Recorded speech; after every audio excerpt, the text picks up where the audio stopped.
Hey guys, ArchieLuxury live stream. We are broadcasting live. We're here and we are doing it. We're doing it, guys. We're trying to bring you the best content we can. We're trying, guys. We try our best. We try our best. That's what we try and do here. Guys, what are we doing today? Well, we're talking Rolex. So what happened is, let me tell you this. I went to the bank safe yesterday. I like to get some other pieces out of the safe. You know, this is the big thing. And what did I get out? What did I put on? Rolex Explorer 2. Just love it. I love it. That's a great, you know, this is such a cool watch. And that's probably my go-to, Explorer 2. If I had to be reduced to one, that's it, Explorer 2. I've always been an Explorer 2 man. Explorer 2 man. And let's have a sticky beak here. We've got HR joining us for his morning commentary. Good morning, HR. What is going on? Good morning, Archie. How are you? Great Explorer 2, by the way. I love it.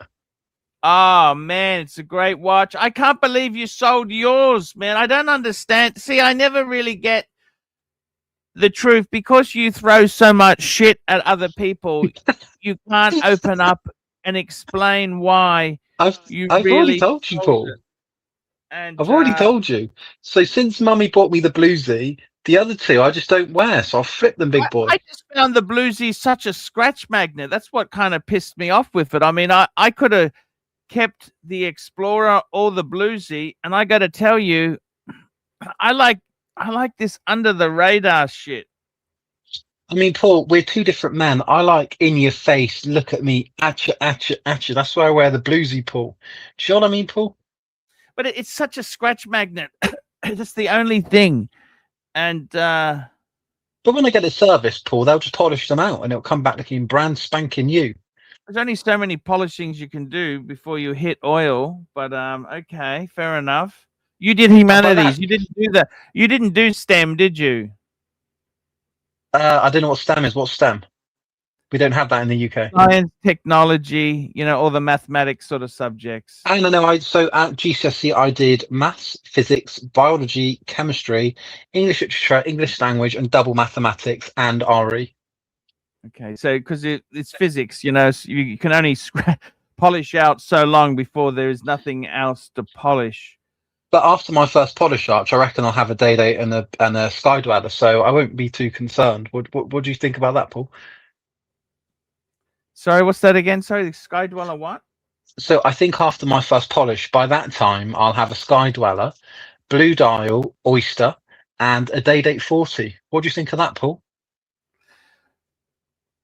I don't know. I can't comment on your financial position there.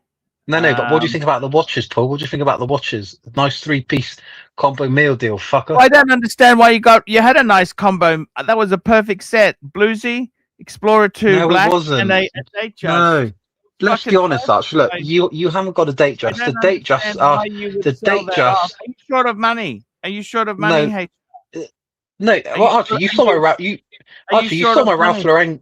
Okay, tell me when you finish, and I'll comment. A discount. You're buying 5-year-old seasons from a discount retailer. Come on, man. You weren't at the boutiques.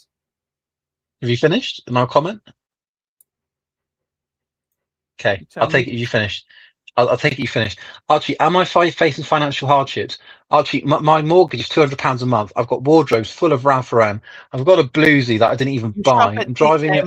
Wait. I'm driving a nearly brand new car. I'm living the life. Driving an Korean eco shitbox. 2 years old. 2 years old, Paul. You bought it secondhand? No, Mum bought it for me. Mummy bought it for me as well. I'm living the dream, Paul. You know. What did you end up getting for the Skoda? 13,000. with a broken engine? Well, the way it works in the UK, Paul, is when you trade it in, they'll just take a picture of it and flip it to an auction. So some poor fuckers pick that up.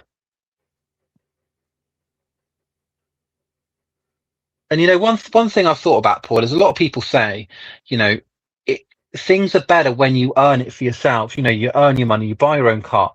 Well, I don't agree. It's better. It feels a lot better when mummy just gives it to me. You know what I mean, Paul? What do you think?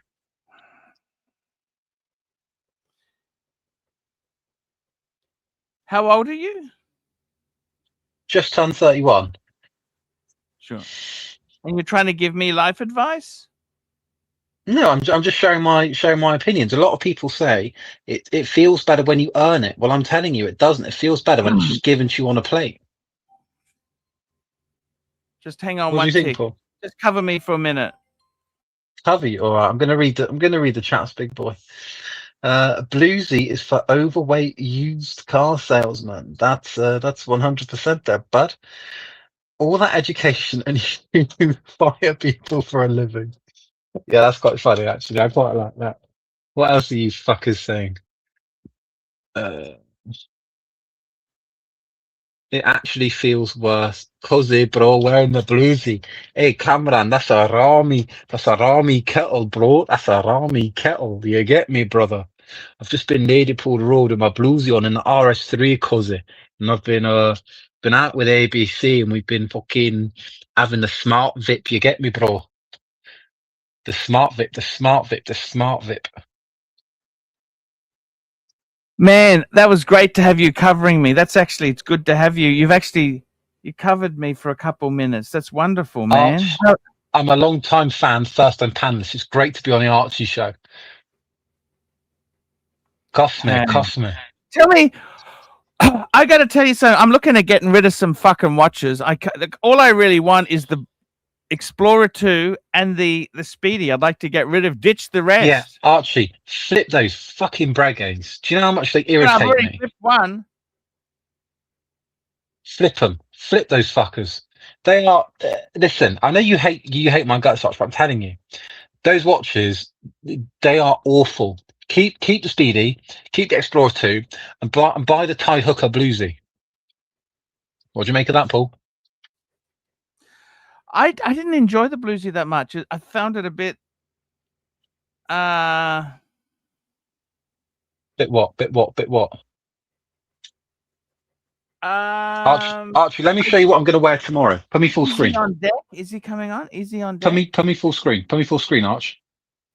Full screen, full screen, full screen. This is what I'm wearing tomorrow. Cheeky Ralph number. Oh, beautiful. Lovely. What do you make of that, Paul? Hey, that looks great. That looks great. I can't deny that looks fantastic. Tell me this. You're a Rolex man. Yeah. Do you see many Rolexes in the workplace? No, I haven't seen one. There's one chap who's got an Omega Speedmaster. Omega Seamaster, professional, but he's got the chrono. I went, fuck. In my head, why'd you get the chrono dial? What are you telling me? You're 300 meters underwater and using the chrono. It's so oxymoronic, Paul. Has he seen your Rolex? Has he seen yours? Yeah, but he doesn't like to talk about it because he's fucking butthurt about it. Because Archie, this is not a standard stainless steel sub. This is a bluesy. You know, it's got gold on. That's the difference. Hey, we got to stop Chief Tit. Chief Tit, confession, going to Panerai this morning to buy the new Quantanta dress watch in black, leaving it. Chief Tit, what the hell? What the hell are you doing, man? Why? The only thing I could say to you is, why would you do that? Don't do that, man. That is so fucking stupid. Why is he doing this, man? Do you get this or not? I don't get it. Do you get what the hell? I mean, Archie, as a brand, I think the only PAM worth buying is a submersible with a rubber strap. Look, everything else does not turn me on. I love my PAMs, okay? You know this, Chief Tit. But what are you doing? Are they going to give you a discount? Man, that is... Please don't do that. don't do that. What are you doing? Quintana dress watch. I'm just trying to find this. Have a look at Chrono 24. The prices plummet. The black. It's oh, Illuminor. okay. It's Illuminor. You know this, bud? I'm just bringing it up. Aussie expats on the stream. Hey, Aussie, how are you, my friend? G'day, Hi, gentlemen. Aussie. G'day. Let's have a look what he's talking about. This is the watch. Aussie. It's actually quite beautiful, but why the fuck would you buy this? Man, that's just, come on, man. You can't slow the fuck down. You got to buy something secondhand. You can't buy this shit. You can't Aussie, buy this shit on the How's the new mortgage market. application going? Jump on the stream. Let me put some sense. Talk. Man, I love Pam, but you can't go and buy one. At Aussie, you know what's interesting. You know what's interesting, Aussie. My dad's a landlord. Yeah. Okay, so he owns property. You know what? He'd kick your fucking ass out of that house for wearing for wearing Columbia polos. If I was in England, he wouldn't even be able to kick me out. I've got more rights than he does. For wearing that Columbia black polo shirt for every occasion, he'd fucking kick you out, Aussie. What do you think of that? Maybe he's right. Maybe I should do something. What brand is better but doesn't scream, look at me, look at me? Lacoste. Lacoste? I mean Columbia. Are you going up Mount Everest? Why are you wearing that? What are you doing, Aussie? They just have very good fabrics. That's all I can say. They just got very good fabrics. You're such a boring fuck when it comes to clothes. Oh my god. Where's your style? Where's your panache? You know, where is it, Aussie? It just has to survive when I'm going camping and hiking and shit. Like it doesn't, like that's all I care about. So let me just illustrate something to you. So you've gone camping with your dearly beloved, your family, what have you.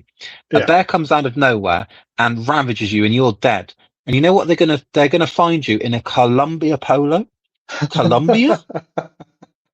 I want to be found in a Ralph Lauren polo. I'll have the Rolex on the wrist. They'll still find that inside of the bear. Yeah, they think you're a nerd. When listen, Aussie, if that ever happened to me, I'd be balling out on my big. Actually, no, I retract that with my small pony Ralph Lauren's on. I'll say, bury me in Ralph Lauren, bitch. You know what I mean, Aussie? Aussie, I do like that. I do like that. You know, I heard these big designers, they actually make clothing which they sell exclusively in boutiques, and they have other clothing which they make just for the outlet stores. Is that true or false?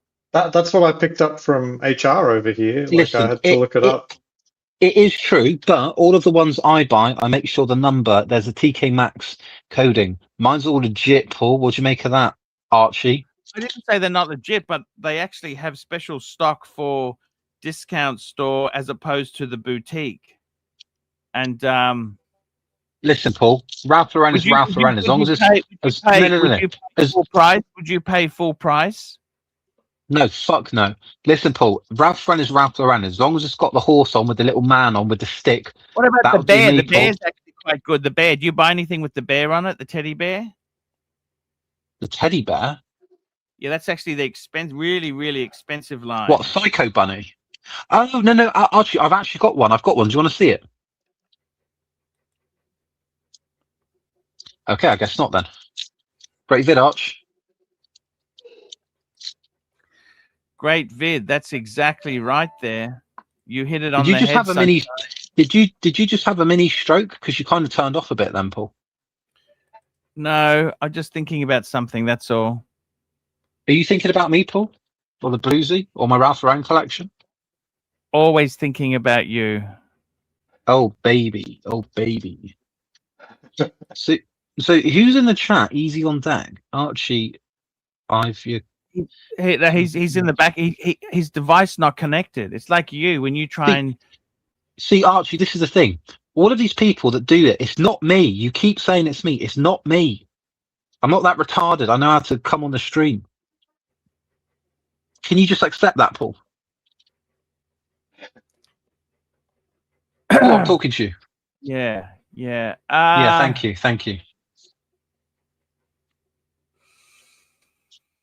I gotta say, Chief Tit, I don't know what to say. This watch, I wouldn't be buying Pam at retail, Chief Tit. I know you have money, but fuck, Chief Tit, Chief Tit, Chief Tit. Don't do that. Don't do that. Don't buy it at retail. That is. How many Panerai should someone have? He's looking at the black one. This one here. How many Panerai should look? You can have. Look, it depends how, but you got to buy them pre-owned. You can't buy them brand new. 13,500. Chief Tit, you can't buy this shit. Chief Tit, $2 super chat. Click on the link. I've got the link here. I tell you what's interesting. My multi-brand AD doesn't have Panerai. Meaning there's no good reason to buy one. As in, like, I can't buy a Panerai and then demand a Daytona. Oh, I see. 1572. What's the 1572? It's the Radiomir. Let's have a look. 1572.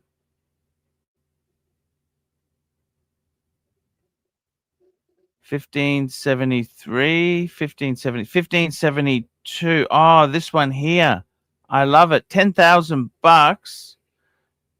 40 mil. Okay, gotcha. He wants the sizing. 40 mil. It's a beautiful Pam with the onion crown, but 10,000 bucks. What's the water resistance? 50 meters. Fuck, that's nothing. Is it 50 meters for a dive watch? That's what I don't like. Yeah. The movement. It's pathetic. P900. It is beautiful. I must admit, it is beautiful. Oh, it uses 18 mil. Fuck, that's okay.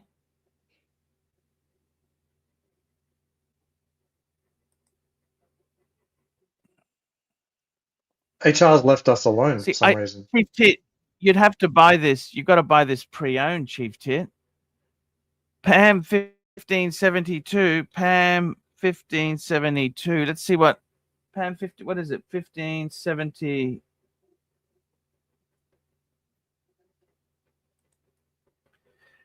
1572. It's actually. Let's have a look here. Well, we've lost our Pat.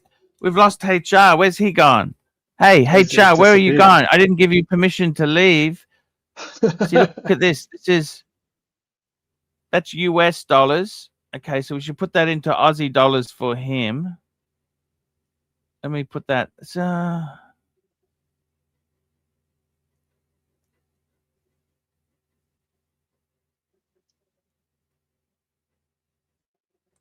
He's back. Goldberg's on. Hey, Mr. Goldberg, what do you think? I'm trying to talk. Chief Tit, help us. We got a breakdown here. I'm a little concerned.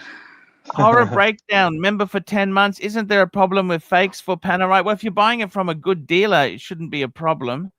Chief Tit wants to buy this Pam today. He's going to pay retail. They don't discount.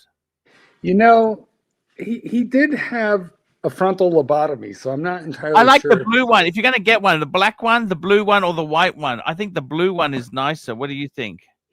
He should wait till the hole in his head's healed up. Thank you. Yes, he should. He's had a traumatic brain injury with a Makita cordless drill. There's no business in it. We need to call up the boutique and say, hey, look, it's not going to matter how much shit you sell this guy. He's got a rock solid get out of jail free card. Correct. When he heals up, he can return all that shit. You know, he'll take you to court. He is it's no problem. 100%. He's non-compos mentis. Yeah. Non-compos mentis, and therefore it is actually they will be civilly and criminally liable for taking advantage of the infirm. I've talked to SAs in Las Vegas, and this actually isn't a He's jumping uncommon. on. Chief Tit. I can't. I'm in love with it. Seriously, are they going to give you any discount? What discount are they offering? They're going to give me a discount. What happened was I went there yesterday, when I bought the yacht. Not yesterday. Was it yesterday when I bought the Yachtmaster? Anyway, I went and bought the Yachtmaster. Then we went to Pam so I could get what I wanted, and they didn't have the black one, and I want the black one. I need to have the black one. It goes perfectly with this Brioni tie. I need the black one. Anyway, and they didn't have the black one. They said, "Oh, we'll give you a bit of a discount, return back to the boutique and blah, blah, blah, blah, blah." I said, "Look, all right." They said, can I take your name just in case we get one in? Because they didn't have any of them. They only had the blue one and the white one and all this other shit. Anyway, in the middle of the night last night, I get this long-winded message from the girl saying, "Yeah, one's come in and we'll give you a bit of a discount, blah, blah, blah. What are you thinking?" And I started negotiating with a price, and then she was giving me a lecture because I lowballed her at basically the second-hand value. I said to her, "Well, I'll pay you $8,500 because that's how much they're worth after I walk out the door." And then I got a bit of a lecture, but then they said, "Oh, but come in, we're going to discuss, a decent discount, though, a very good discount," because they already brought it down at 10 when I was in there, which is nothing, 10.3 to 10. But if I can get it under 9.5, then I'm paying maybe a premium of, say, $800 between second-hand and new value anyway. And listen to you trying to make sense of the nonsense. I know. Okay, listen. No. Allow me. First of all, Pontiff, I request your permission to treat the witness as hostile. Do I have your permission, sir? All right. So now begins the interrogation. The first question that I have for you, sir, is when did you have the hole drilled in your skull? Friday. Okay. What day is it today? Thursday. How many days have elapsed between the hole drilled in your skull and today? 6. Can you please define non-compos mentis in the legal sense? Look, that's my trick, you see. If I go now, I can always turn around and say to them, strike the witness's responsive, non-responsive, stick to the answer. Please define non-compos mentis. I can't answer that because I'm not compos mentis. You love to buy. Look, I can't talk it. Look, I got to tell you, seriously, if it makes you happy and you like it. No. We don't care about happiness. Is a false illusion. Happiness and watches do not coexist. And my final question is this the Panerai Boutique on King Street in Sydney? Yes. Okay, guys, I would like to point out that the Panerai on King Street in Sydney has currently got a 4.8 stars out of 5 rating on Google Maps, but we could change that. Aren't there a few brothels in the area? Can't we just spend some money over there? I'm saying we could put it up to 5, Archie. How dare you? I'm saying. Listen, I need to complete the pan collection. There's three basic styles of pan. There's a Radiomir, there's a Marina Luminor, and there's the submersible. I've got the other two. Would you object? Would you object to my calling that? To my calling King Street right now to put you on the line so that your panel here can back you up, discuss this discount and your mens rea, which means your state of mind, which is definitely going to come into question in any criminal proceeding. JD reckons he might come with me. Can we call them? So he might is JD an enabler? Is that what you're saying? JD made me do it. It's the new Jonestown. Made me do it. Okay. He made me do it. I didn't want to do it. Archie, this is up to you. This is your show, but what do you say? I put them on speaker, call them live, and discuss this with the sales associate. No, I wouldn't do that. Don't do that. Should we do it? Yeah, maybe we should go down there and let Archie do the negotiation. I feel like Archie, fucks. That thing's going to be worth 30% less than what you're fucking charging the poor man. I think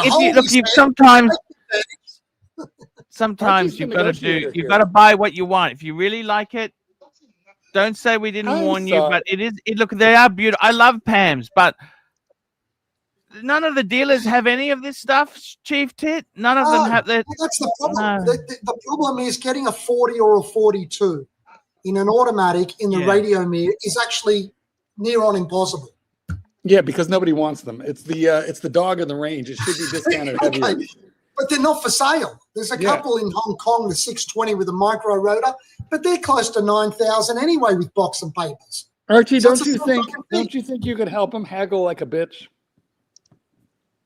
Oh, Archie's good at that. You should have seen me yesterday. I was such a pussy when I walked in there, and then I started speaking to Archie, and I said, "Listen, I'm not buying that. I'm not buying that. I was going to buy half a dozen watches, but I've got Archie on the phone. I'm not getting anything. So fuck. Let's get him, Archie. Let's get him on the line right now. I'll ring him up, put him on speaker. What do you say? No. I don't want to do Do you want me to that. gonzo it if JD comes? Look, I mean- no. Look, you got to buy what you want. If you want to buy it, you buy it. I honestly, there's a lot to be said for being rich enough to just buy what you like. You know what I mean? I Talking about kind of. By the way, I'm wearing my Explorer too. I went and got my watches out of the safe. Oh, here we I got the go. Explorer too. Oh, Oh, my look at God. that. Representing. I feel rejected and dejected. I might have to call them up and tell them my brother-in-law is coming in. And just so you know, he's recently been released from hospital. He is not in his right mind. He Yeah. had brain surgery, and it really will be unfortunate if you sell him a watch that has to come back to you used for a full refund. And he does have Because Greek what's- diplomatic immunity. Do you want to see the Yacht Master? Yeah. Let's see the Mhm. girly pearly master. Hold on, I'll go and get it. All I've right. got to go prize it off her. You The do, corpse is in yeah. the room, so hold on. Bring a claw hammer.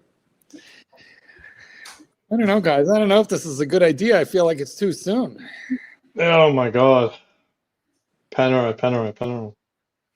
I mean, he's got it all worked out. It's only $800 premium.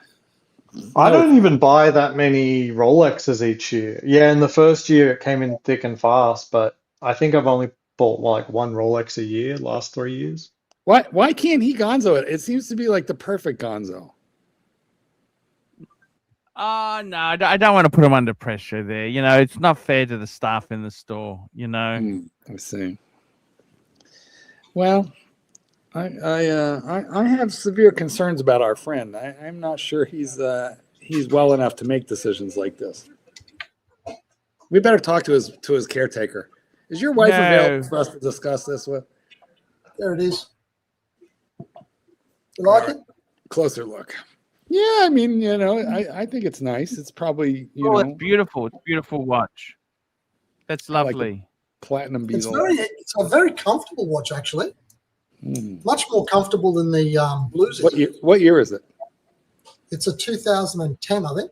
Mm. Beautiful.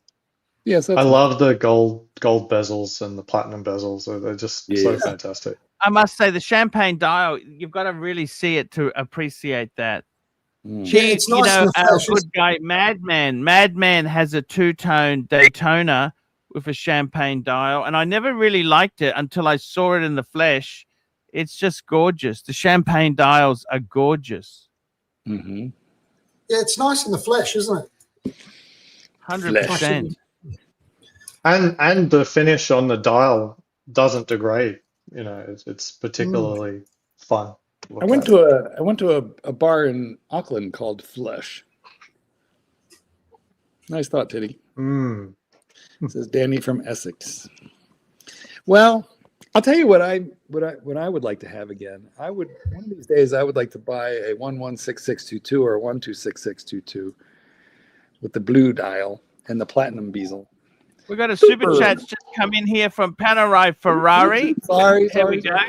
Oh, yeah. $5, Chief Tit. You have very good taste. Now you just need to buy a Ferrari to go along with that beautiful Panerai from Panerai Skoda. Yes. I don't He's know. not wrong there. Mobster in the chat said he's got the Rhodium Yacht Master. They're nice too. Now, did we talk about the RRP, the recommended retail price of this Panerai and what the discount is? Did we get the numbers? 10.2, 10.3, I think is, or 10.2 or 10.3 is what? Aussie. Yeah.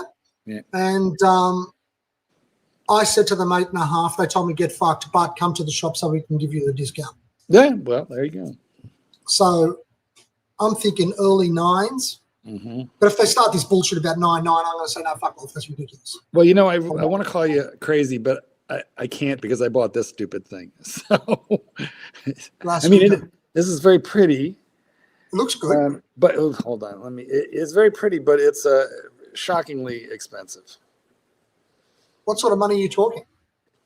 Well, it's retail. Mind you, I got a deal, okay, but its retail is $11,800 US. So it is a bit shocking, but I paid $9,000.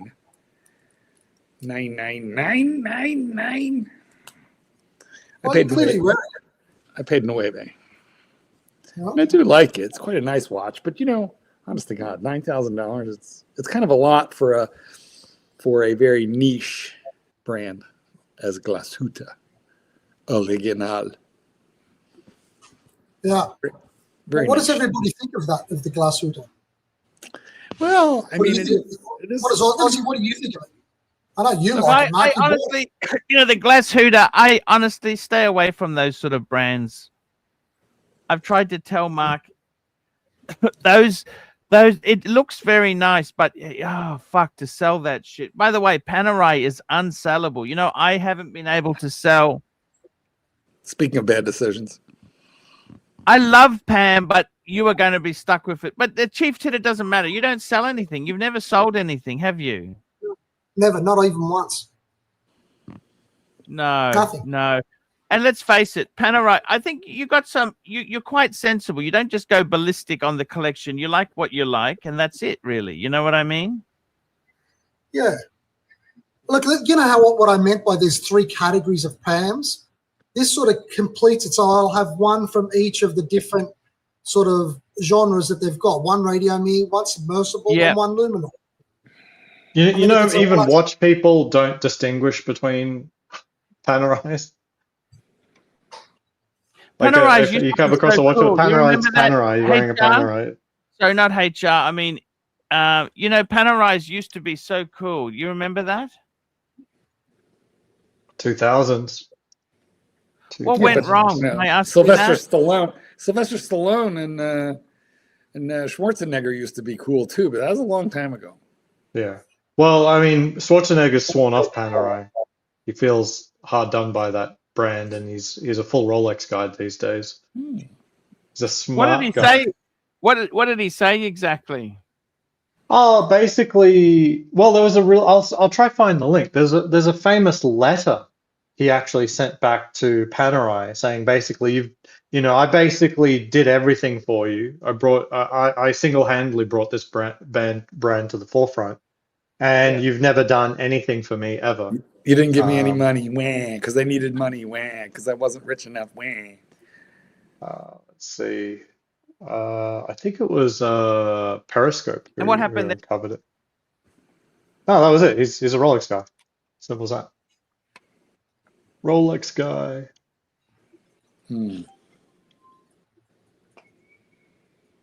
It's a great letter though.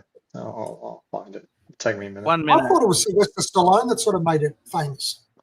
It was, but he felt that they never reciprocated his, Who's Stallone you know, or Schwarzenegger? that Panerai never reciprocated, that they never really went along, basically. Who felt that? Sorry, did Stallone feel that, or did Stallone Stallone felt that, yeah. Well, Have you I ever mean, seen- Arnold Schwarzenegger moved on to AP pretty quickly. He moved on to AP. He moves on to a lot of stuff. He does. Do you ever watch Oh those no, videos? he collaborated with AP quite a lot. Honestly, he did. Oh, did he? Yeah, he collaborated with AP. I mean, this is all paid deals, Terminator 3, and there's a lot of. AP. None of AP's collaborations are authentic. Put it that way. They're all huge money under the table deals. George Watch goes prerequisite for buying pants and bleeding for years. That's probably true. I'll go in there and I'll be really offensive to them about the offers that I'm making. I say, look, don't blame me. I'm not thinking straight at the moment. Listen, here's an idea. When they're quoting your prices, can you try and squeeze a drop or two of blood like out of your head that falls plop right under the countertop? And you can tell them that, you could tell them the price is killing you and they really need to lower it a little bit. Yeah. Fuck, it's 10:35. I've got to go. I've got to be there in 25 minutes. Well, enjoy your why don't you call us from there? You know what? Just click the link from your phone, once you're out of there, because apparently Archie doesn't want you in there. But you can click the link and you can StreamYard us right before you go in and then right after you come out. All right, I'll do it. I'll make sure. I've got to see if JD's going to be there too, because he might have the gear. You know what he's like. Yes. Yeah. Okay. I'll see You you can later. you can do it just with the regular link from your phone. Okay, I'll try. Bye. It works. Boy. And he's off to Good waste his luck, money. Chief Tit. Yes. He's gonna call in and report what's happening. Well, speaking of JR. Hey, GMT's just dropped off. I wanted to chat to them. Can you get him back on? Yes, we'll do it right away. Well, it wasn't JR. Hey, fuckface! It's I just Mr. wanted GMT here. I just wanted to touch on what you said earlier, GMT, about there being three He's gone. He's gone. three levels. Wait a minute, Mark. 3 levels of Panerai. I'll tell you what they are: shit, shitter, and even shitter. He's gone. What do you make of that, Aussie? What do you think? What do you make of that, Aussie? What do you think of that? What do you make of that, Mr. Columbia Polo? Okay. Anyway, there is a super chat, Archibald. Here we go. Very, very cool. We got a super chat here, and this is from SR Bell. $5. Mark, if Trump would give you a hall pass to bang one congressman in the ass, who would it be and why? It'd be Senator Honda. Well, I don't know who that is. None of them come to mind. I mean, I can't think of a hot congressman. So I think we'll have to just we'll have to go right on to Barron Trump, who is well, very much of legal age. There you have it. $10. $10, Mike Hammer, $10. Chief Tit is on a high right now. After coming through his operation, there should be a self-imposed waiting period before large purchases. Mm-hmm. I feel like that's true. He's not in the right mind. He's non-compos mentis. He is not of competent legal mind.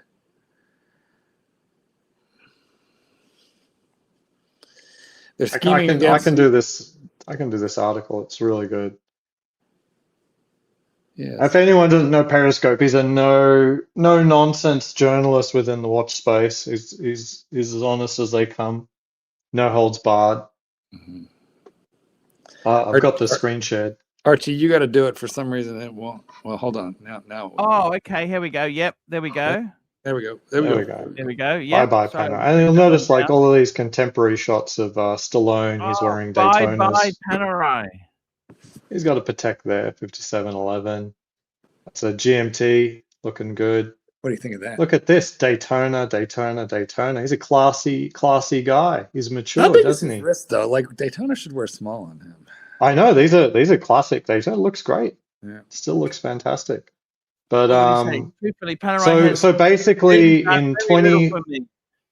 Yeah. I'll tell. So basically, Panerai reached out to him again in 2017 because of a new CEO, and he said, "Hey, let's revive this relationship," because it disappeared. So Stallone responded, "Truthfully, hey, which one of us can do a Stallone?" Hey, yo, truthfully, Panerai. It's really done very little for me. Well, I'm one for Philadelphia. I'm the closest you got. Okay, do it. Hey, yo, Adrian, truthfully, Panerai done very little for me, considering I found the watch. They would have never known about it. I can't even get a discounted Cartier. So what's in it for me? Hey, seriously, yo, you ever done anything for me? Did they make me a spokesman? Or advertise the watch like Johnny Depp, Cindy Crawford, or Tiger Woods? I've worked for other companies that are smaller, like other celebrities, and no, pay a fee, never. I turned them down on a watch that turned into a $1 billion company. They've done a great job with and basically ignored. I like Johan and his family, of course, but I have not been treated with any respect. Yo, Adrian. No sign off whatsoever, no greeting, no regards. Just that's it. I ain't been treated with any respect. So so they didn't give him enough money. Oh well, what can you do? Yeah. Wah. Well, I mean, he's right. Panerai would literally, even today, they'd be nowhere if Stallone wasn't wearing them when he was, when he was so big. The stupid thing is, right, with them, if they just gave him a few lousy, unsellable models, he'd be happy. Adrian. Well, I think the partnership did extend, to free watches and a couple of product placements in his movies that they did pay for. But look, if he thinks he's been hard done by, I'm on Stallone's side. I mean, he's wearing what he wants now. He's wearing Rolex, I don't get no respect. Yeah. Yeah, he didn't even entertain it for a second. Considering he's been selling watches and it feels like he's desperate for money for some reason. No one knows. No, hang on. Aussie Yeah. expat, how old are you? 42. How old is Stallone? Think late 70s.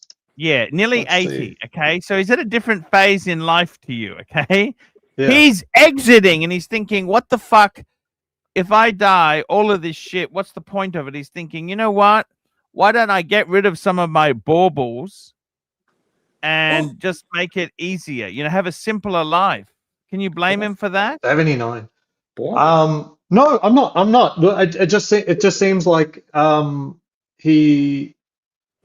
it's I don't want to speculate, but it does seem like he's liquidating a lot, not just his watches, but other things too. And he really wants to, I think what he really wants to do is to regain his control over either Rambo or Rocky, like his IPs, and he wants that to be his legacy to his family, not just finances, not just watches and whatnot. I think he's trying to get back control of the things his legacy truly will always be, which has been his fantastic movies. So I'm not fully understanding the situation, but I'm just telling you he's trying to gain money as best as I can tell. Mm-hmm. I wonder what Ted's doing right now.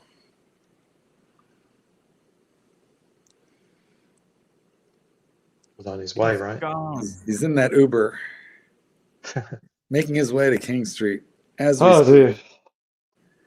There's some good brothels in the area of King Street, I think. Was that right? Yes. Yeah, I know. They should just put $10,000 towards those. Well, that ought to get you a couple of good afternoons, I'm thinking. I know. But the Americans, certain VIP cities and treatment. sections in Melbourne and Sydney have got legalized prostitution. No, it's the entire country. It's not a. Oh, the whole country. There you go. Yeah, it's not like the chicken ranch outside of Las Australia's one Vegas. giant bunny ranch.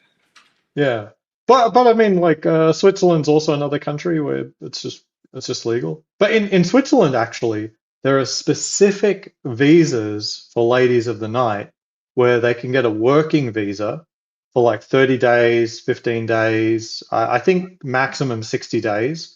So they can come in from another country, be a lady of the night for 30 days, and then get the hell out. So they've got a special visa for these people too. This is why Swiss cheese has holes in it. But what a fantastic idea! Asked another. You know, I actually nearly had a walkout moment, Aussie expat, yesterday. The question was so ridiculous. Do tell. And I just thought to myself, "What are you gonna do?" Well, you know, this is what I've become reduced to: answering high school Porky's type jokes. I can identify that tallywhacker. I loved, Stifler's mom was in. Very few people remember Stifler's mom was in Porky's. Yeah, I can identify that tallywhacker. That's the famous line that I remember from. So, well, why did you just bring that up, Archie? Why did you say that? I mean, seriously, SR Bell, that's crossed the line. That is the line of decency. Come on. Well, but SR Bell, hold on. SR Bell thinks that you are. I think it's degrading. I don't think it's a good question. I don't think it's a good. No, I'm not going to read it because you know what? We're going to take a stand. It's too far. He believes that you're morally obligated to read it. I'm not morally obligated to do anything. You don't have to give any money, but I don't have to read it. Exactly. Just because it's tradition on this show to read out the super chats doesn't mean that Archie is, legally obliged to do so.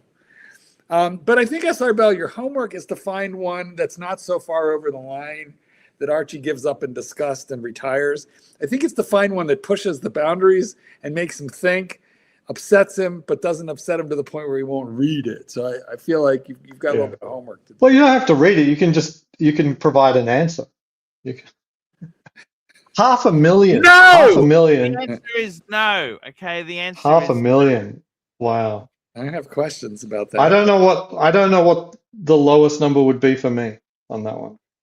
It $10. might Well, not be six figures. It might not be six At figures. least you're considering it. $10 from $10. Here we go. Patricia. 18 ever calling $2. Well. Looks like Breitling lost some market share this year, down 2%. Stupid fucking name. Fire sack George Kern 2%. What a fucking loser. Like, I think the Breitling's gone up, haven't they? The market is very, very tough. The market They've lost market tough. share, but they've gone up in actual sales, is what I think has happened. Let me see. Market share. I know they didn't move up a notch or anything like that, but honestly, my heart is with Tudor. I would love if Tudor was performing as well as Breitling. That would be awesome. And when I pull up market share for watches, it pulls up fucking stupid smartwatches. Terrible. Okay, Lux Consult, top 50. Give me real numbers, man. Okay, here we go. 2023. No, I need 2025.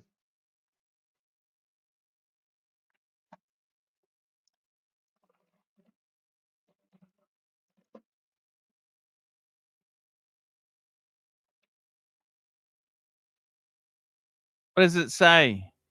I'm still trying to find.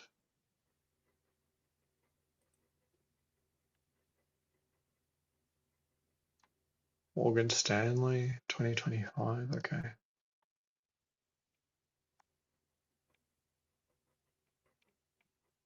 No, I just got the generic stuff. I don't have the year over year.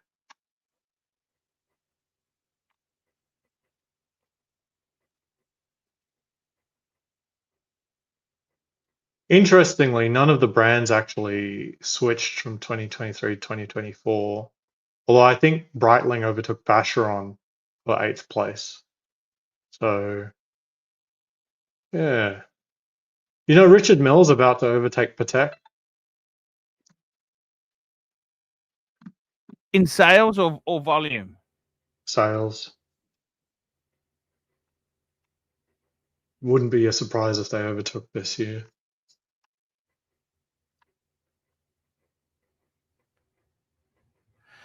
That's because their watches are so dear, isn't it, Richard Mill? Mm-hmm. Well, no one would say that Pateks are cheap either, though. But at least when people buy a Richard Mill in general, they're buying it because they got the watch that they wanted. Mm-hmm. You know, they're not telling them to buy a whole bunch of these other watches, like multiple of these other watches that nobody wants. Yeah. Would you ever go Richard Mill? You strike me as a Richard Mill man. I like some of the ideas. I just literally don't like the watches. Like, I like pushing the limits of engineering, quote unquote. There's watches that they claim are durable, but probably are not more durable than this. But, you know, if they were durable, I would gravitate towards it potentially. But I literally don't like any of their watches. I see. But I could see why someone would. So I don't hate Richard Mill. I could see why someone would like it. I don't question it. Yeah. I know what you're saying there. That's a fair point. I got to tell you, what's the market for Richard Mill? Is that sort of Lamborghini or that's Pagani? What is that? What sort of person is that sort of person? Well, apparently their average sale is $250,000 per watch.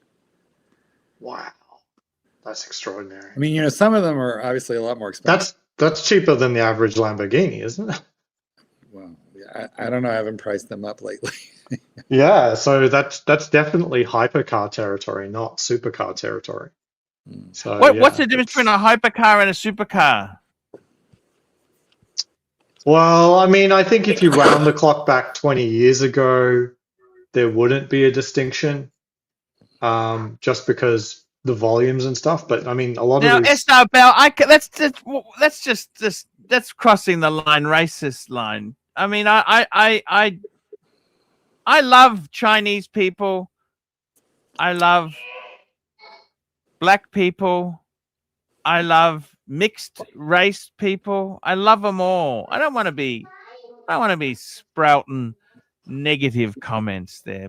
By the way, that Explorer 2 looks amazing on your wrist there, Oh, thank you. Aussie expat. It really I does. think it's my biggest watch so far, but I feel like it's meant to be like, it's like a Panerai. Like you can't be like, oh, it's too big. No, the Panerai is meant to look like that.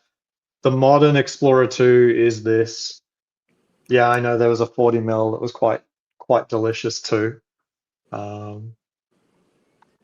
Geez, I cannot for the life of me find that report with numbers. It's shitty.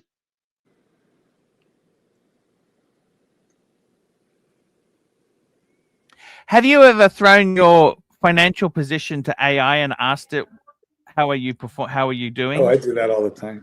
I do too. Yeah, It's funny, I did a few times. Yeah. What did you think, Initially, Mark? Google Gemini wouldn't comment, but Actually, they've tweaked ChatGPT it. will give you this. I think is nice. The ChatGPT will give you the Monte Carlo scenario on multiple. But they won't actually sim it out. It'll just pretend it simmed it out. That's a hallucination. But so who knows if it's accurate then? No, like it's impossible. Like Monte Carlo sim requires a lot of compute. 10,000 like, permutations. Believe me, the LLM isn't actually doing any Monte Carlo sims. It'll say it is because that's what it's meant to do, but believe me, it's not doing that. I got you. But my main issue with AI is it probably told you're doing pretty well, right, Archie? No, well, it compares. You put in the statistics. It says, well, the average Australian at this age has this. Right. You have that. I definitely didn't. Yeah, I don't look for like generic, like inflate my ego type stuff. I'm just no. I've actually cut and paste my balance sheet into it and asked it the question. I've asked it, what chance have I've always been scared of going bankrupt. So what chance have I got of bankruptcy? Mm-hmm. You ask it questions like that. It's very clever. Yeah, but did it tell you you're doing okay? I tweaked it also. I thought, okay, well, maybe it's just always suck arsey. So because they usually are. They usually, it's always terrible. Like I asked in terms of getting being a job. ass. And the funny thing is, it answered it perfectly. It said, you do not have 0 chance of getting a job. However, why would you even reference 0 if my chances are so good? Even, Good news. It's not 0% chance. Bad news. It's close. But you know what? Listen, we have come up with multiple options for you right here on this stream. Uber, DoorDash, Grubhub, the Air Force. There have been many things have been suggested. You could go back to school, become a veterinary tech. You could go to law school. Even Chief Tit told you about how to get a Chief Tit guaranteed you a job immediately after law school and told you about scholarships. I don't want to go to Sydney. Cost of living is so high there. He said you could work from home. I don't look. He's very generous, but I look. You know what? I don't like. Would you go back to study? If my option was bankruptcy. If your option was bankruptcy, I'd do anything. I'd do anything to stay afloat if that's what was needed. I think. Listen, P's got a good opportunity. OnlyFans. I think that the curiosity factor alone. I do think that is an option for you. Feet pics, man titties. There's lots of things that you could do. I really believe so. That's just me, but I think you could. You just got to be creative in this world. People invent money. You've got to be creative. Creative. Are you creative? Mm-hmm. Well, I like to think so. I really am fascinated by how people make their money because it's just sort of like, particularly people who create it out of nothing, which is more or less what you've done, Archibald.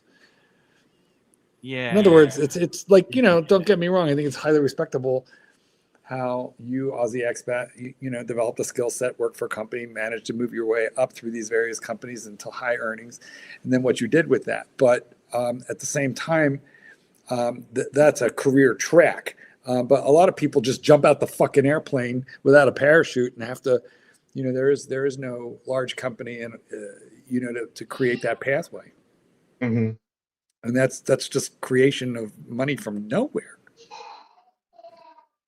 So I just think people, I find it very interesting. I mean, maybe it's just because it's my own little, you know, my own little entrepreneurial bent, but people who start companies or work for themselves, I just find that fascinating. But then again, well, I mean, it's tough. It's tough. I mean, I used to, like, for a few years there, I was doing my own thing. But I probably would never have made it looking at how the industry ended up going. And I made a lot of money, you know, being an engineer for, you know, a big company. I think that's great. It's, well, now yeah, you're down to money management. Money management is what you do now. Yeah. Yeah. I could go back. I mean, I've taught, so one of my friends, the last friend that I know at Amazon, was fired yesterday. What? And yeah, he didn't get laid off. They fucking fired him. And For it what? means he doesn't, well, they say performance, but objectively he's better than anyone else on his team. So it's all politics these days. Super chat. But Let me just grab this. ABC.com, £2. Expat, name your favorite AWS service and why.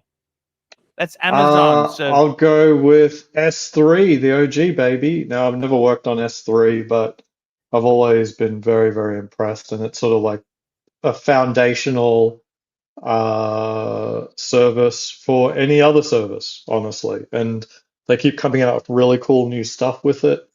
I really like their S1 storage tier, I think. That's like the super low latency. If you see what you expect, it says it's boring, but I'm like, yeah. What boring. Okay, all right. Let's go with Elasticache. Elasticache is the best service. So much better.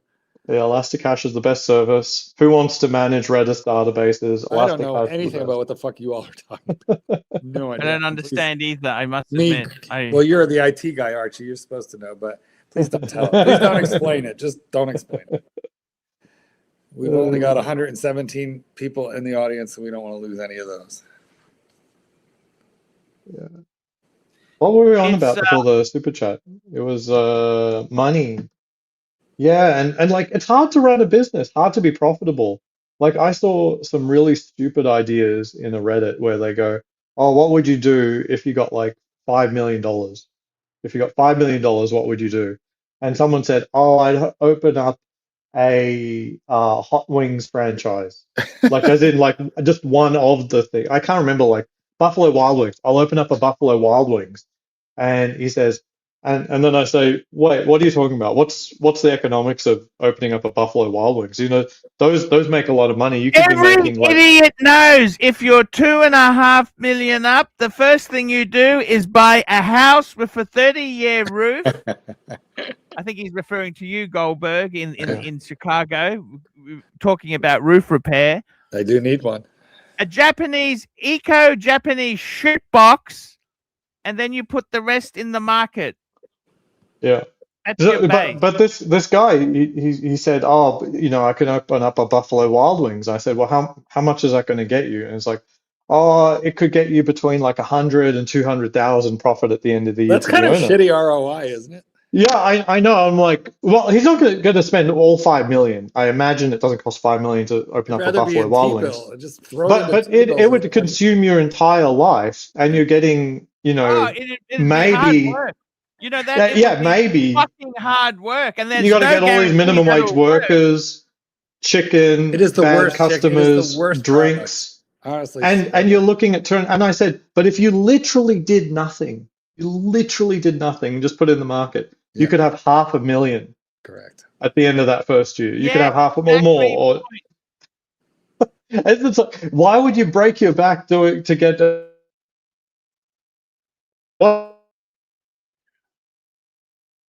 Oh, franchises go broke all the time. Hey, franchises go broke all the fucking time. You know that. Yeah, it just showed me like there's a really big gap between what regular people think they would do with 5 million Because and people what don't know 5 about million money. is really worth, you know? Because people work for companies, they're not entrepreneurial, and they don't know about money. Yeah. They don't Well, know. the way the Buffalo Wild Wings story ends up working well is if you've got no money, you get a $250,000 loan to open up the Wild Wings store, and then you work at it and you pay off the debt, and eventually you're clearing a couple $100,000 a year. That works. That works for someone who doesn't have any money ultimately, but then can get the credit.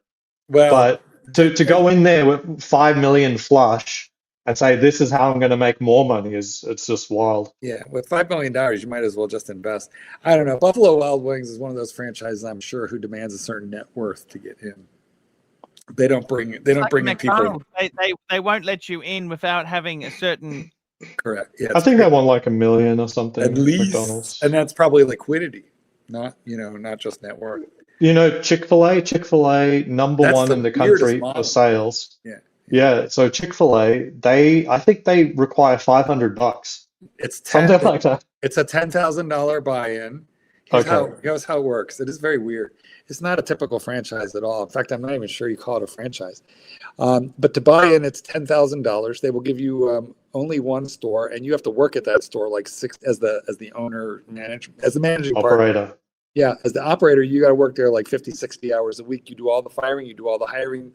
You cannot hire management to do all that shit for you. Mm-hmm. And then they own the land, they own the product, they own the building, but you split profits with them 50-50 at the end of the year after they pull their fees and shit out. I think if you're willing to accept those terms, a typical operator will get about $250,000 a year. It's about $150,000 to $200,000 a year. Yeah. Like the top end. So you're like, it is, but if you've got a passion, you're buying a pretty good and are willing job, to do but it, you don't own anything. You don't own anything. Yeah. You just own the right to do that, but you own a job, really. Not a bad paying job if you work your ass off, but you simply own a job. Yeah. And really, capitalism works by exploiting the proletariat. You can't do that. As a Chick-fil-A operator. Plus, you have to say, things like my pleasure. You got to be nice. I'd rather open a Pollos Hermanos.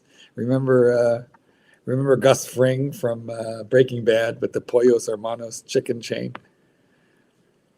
Oh, okay. Yeah. No, look, I think the Chick-fil-A, look, if you've never earned or you don't really have the prospect of earning north of $150,000 a year with your career path, Chick-fil-A would be a fantastic option for you. Like if that's where you are, because you could very easily end up in that top bracket. I think it could be a very fulfilling job. You'll learn a lot of skills for sure. And Chick-fil-A, they're really, really good at what they do. And what they do is a lot of things. It's logistics, management, the funny thing is, training. If you just break it down to product, to be honest with you, by and large, I think Popeyes has a better product. I don't know why Chick-fil-A has the cult following it does. I've eaten it, but if you take the just the chicken sandwich, Chick-fil-A versus Popeyes, I think Popeyes is superior. I've never gone to my Popeyes and floury cornbread. Well, wait, sorry, you were at crosstalk there. You like that floury cornbread too, Mark? They give you floury cornbread. Where do they do that? Don't they give you those buns? It's biscuits. It's an American at Popeyes, yeah. Popeyes. The southern biscuit. It's not cornbread at all. I love Popeyes hot sauce packets. Yeah, those are really good. All right. So would you? What do you see yourself doing there, Aussie expat? You're retired now. I'd like to go work for McDonald's. I think he's going into the meat pie business. You're going. I've got a real affinity for McDonald's, and I would just love to be the manager of my local McDonald's. Why don't you start the Aussie meat pie franchise? Could you do that? Could you just rock up and say, "I'd like to apply for a job at McDonald's"? Why not? Oh, McDonald's I could, but the meat pie franchise, there's no economics. So I've looked at it before. Like in Seattle, Hey, they had food Pie trucks. Face. Remember Pie Face? Look at Pie Face. Google Yes, yeah, Pie yeah. Face. That was I a don't like that disaster. place. I don't like that place. But I anyway, have a- but That I was a looked at franchise that making a went food broke. truck. Pie Face. So Fuck the face. problem Pie Face. the problem with a pie is that you can't charge enough for it. What you really want is to charge someone north of $10 for lunch, as high as you can get. And unfortunately, a meat pie, it's just not going to warrant being a $10 plus item. I don't know. You should look at so you should look at empanada restaurants. They do it very successfully. really. Oh yeah. Oh my gosh. Yeah. Listen, I have a very shameful confession to make. You want to be hired at McDonald's? My first reaction was you're overqualified. They might not want you. And I know whereof I speak. I don't want to tell you precisely why, because there's still a reason for it floating around in the back of my mind. Yeah. But it's no more than a year, maybe a year and a half ago that I applied for a job at Wendy's. Yes. Good for you. Well, what did they want? What did you want to deliver them? But you've got gray hair. Yeah, but this freaks them out. They employ a lot of older people. Okay. Okay. McDonald's, Wendy's. If you go fast food, there's a lot of people, older people. You're right. You're Walmart, right. Because there's a lot of these people who boomers cannot afford to retire, or who are supplementing their Social Security, for whatever reason. It's not uncommon. Okay, so I got to show you something. Keep going, but I got to show you something as well. Go ahead. Right. Well, you take a show us when you're ready. But I'd like to hear this story. I was not applying for management. Okay. And so here's what I did. First, I didn't want to drive there in my enormous Lincoln. At the time I had the Lincoln. The stinking Lincoln, yes. It looks too big. I didn't want to pull up in a Lincoln, roll in You there. should have borrowed Satan's Kitten's car. The Cruise. That's what I did. All right. Let's take a look at what Aussie's got to show us, and then we'll talk. Do you see this? What is all the that? entire wagon is full of Coca-Cola. Why? Was it on sale? What's the point? Yeah, my neighbor, he's been doing these. You know when you return anything on Amazon? For a while, you know that Aussie expat. I know. We gotta drink it. Wait, but you bought a lot. Like a. Yeah. So everyone who's done Amazon in America knows that all the returns go to Las Vegas for some reason. I see. So all of the country's returns end up here. You bought a tractor trailer load, and so it's not just Amazon lots, but anyway, my friend went there and he saw 2 full trolleys full of Coke, and the guy said $10 a trolley, but if you take 2, I'll give it to you for 15. So he filled up his Tesla 3 to the roof and he just stopped over at all our friends' Coke places. Zero, but that's a pretty good price. Oh no, the Coke Zero's there too. Yeah, no, I'll show you. That's a funny. Yeah, So what happened? Why did you want to get for a job? Tell me the story at Wendy's, Marky. Okay, so I don't want to tell you why I wanted the job, because there was a purpose for it that I may someday go back to. But I wanted the job at Wendy's, and I didn't want to I wasn't applying for managerial. I haven't worked in a restaurant since I was 18, 19. Yes. So my resume would have had like a 60-year gap, 50-year gap. Yeah. But but for a store associate, to work in the drive-through or or whatever the fuck they wanted me to do. But anyway, so I apply online because I asked them about it, and they go, "You apply online." I'm like, "Okay." So did you tell them that you were dog trainer, self-employed, or no? I didn't tell them anything. They don't really ask about that kind of thing online. Basically, it's name, rank, and serial number.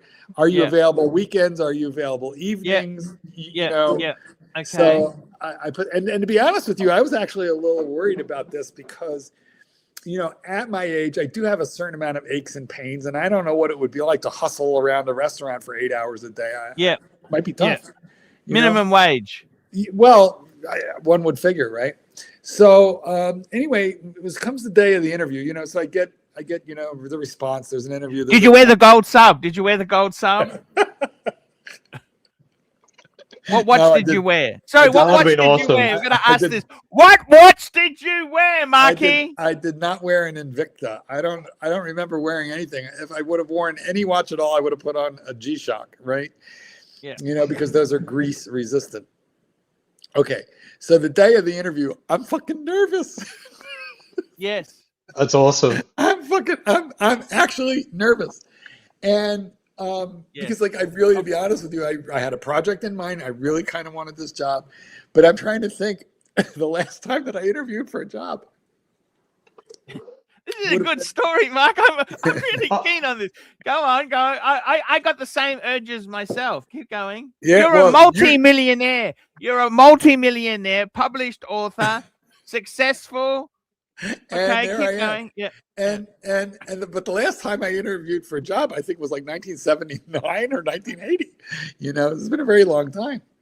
Yeah. And actually, my first job interview was with the CIA.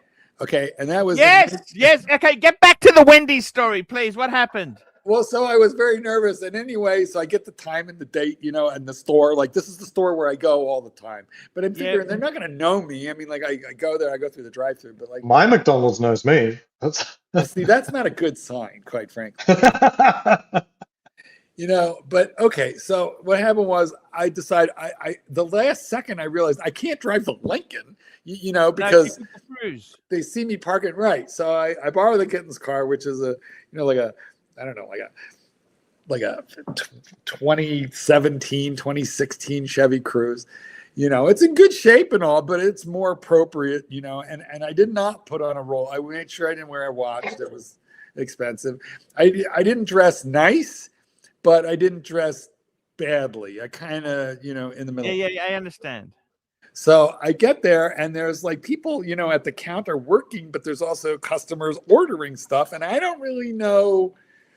I just get in the line because I'm like, I don't want to go to the side. Yeah. I know what you mean. Hey, you're sort of a bit nervous. Yeah. No, I'm a little nervous. So, but the girl working the counter must have been like 19. Yeah. Wearing too much makeup, and she was very nice, but like you could tell she was very young. So anyway, when it's my turn, she goes, how can I help you, sir? Yeah, and I was like, listen, I have an interview for now.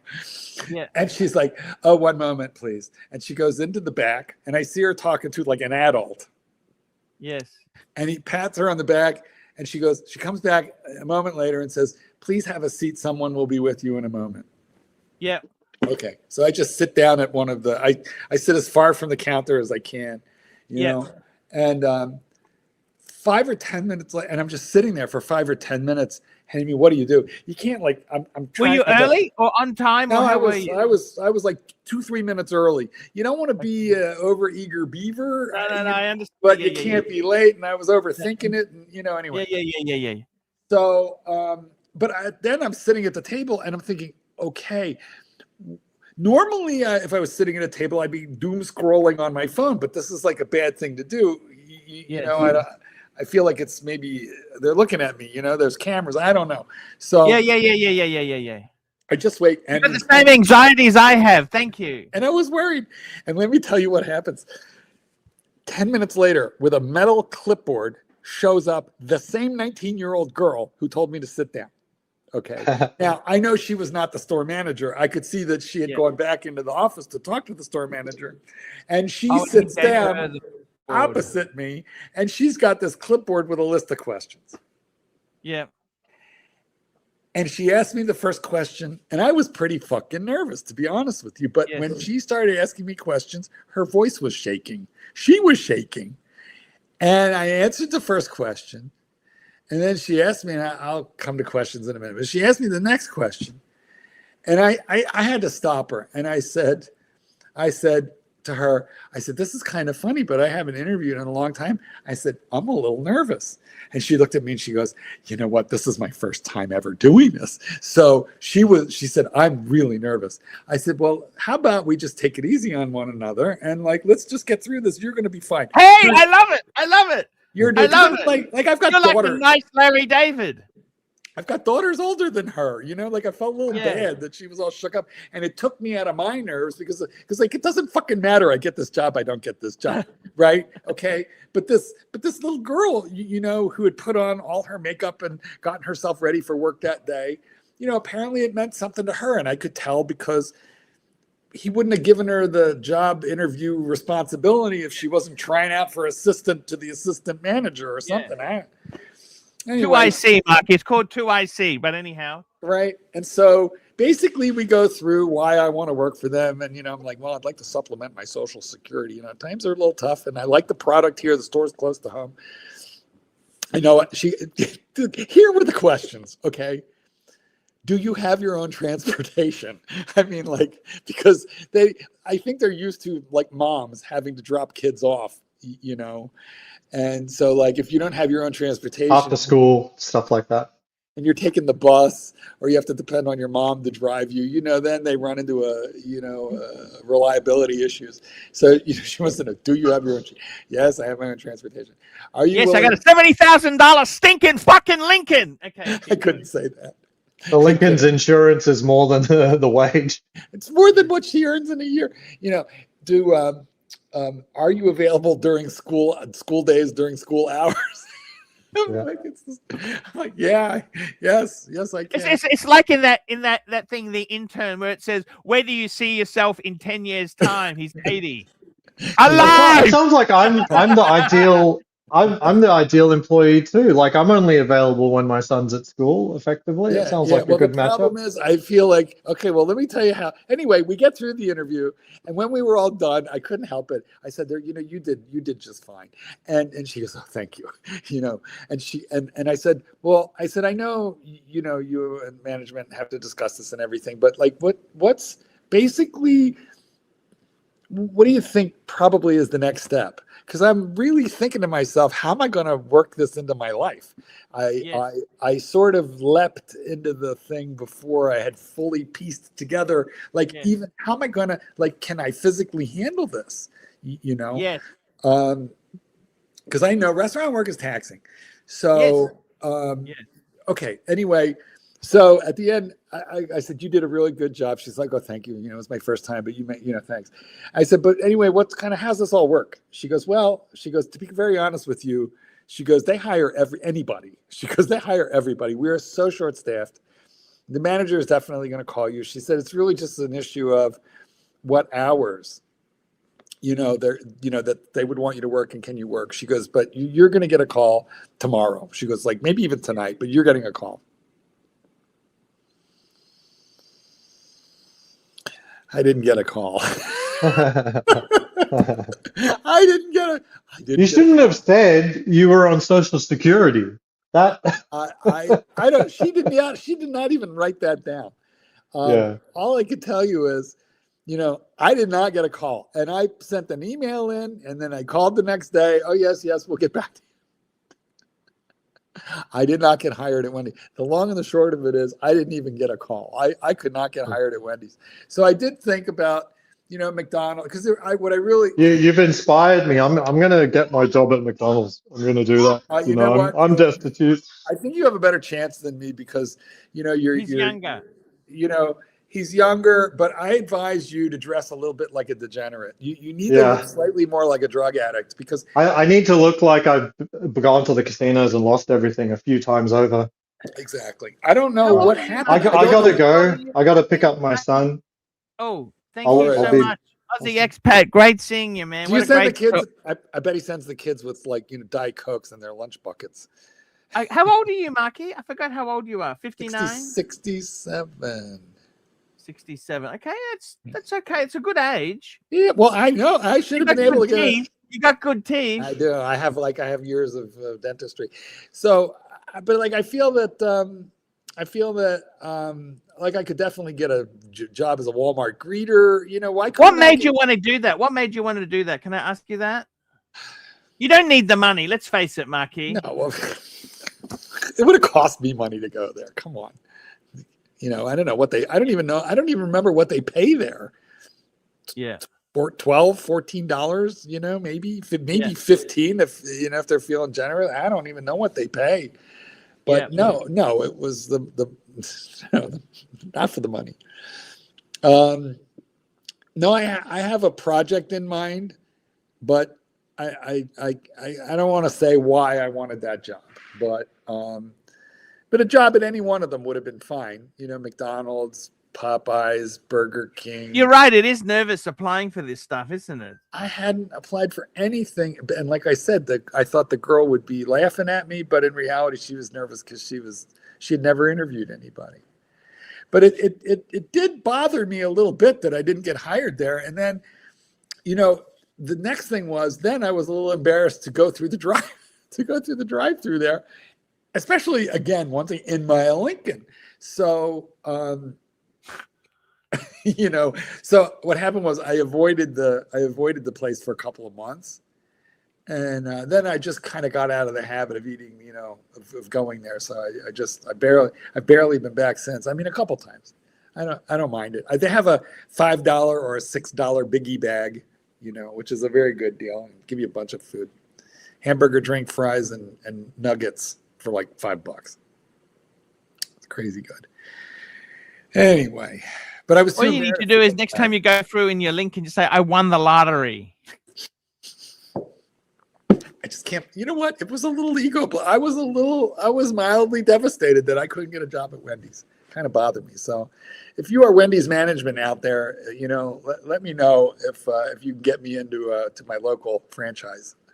I was a little upset, but okay, what can you do? And What a wonderful. It's fresh, never frozen. Sorry. They take the old patties that they didn't sell. You know, they chop them up. They make chili out of them. Waste not, want not. They put it right into the beef chili. But yeah, that was, I couldn't get in. Shall we say that again? What happens to the beef? Say that again. Well, you know, their beef patties are not frozen. McDonald's comes to the store, you know, in a freezer truck, and then they store it in a walk-in freezer. They pull what they need when they need it. Oh, Wendy's doesn't do that. But Wendy's claim to fame is always fresh, never frozen. So, you know, and what that means is I'm sure that complicates the logistics a lot of ordering, delivery. I don't know how they do it, you know, without freezing that stuff. But one of the things that Dave Williams, you know, wasn't his name Dave Williams, the guy, the Wendy's dude who before he died. Anyway, what they do is they take beef patties that are going to expire but haven't. And they chop that shit up, cook it, and they put it into the chili. In this country, Wendy's sells chili. It's very good, but it's got giant chunks of, you know, hamburger beef in it. But those chunks are their hamburger patties that they chop up into smaller pieces and mix into the chili. And that's what Dave Thomas. Yes, thank you, Dave Thomas.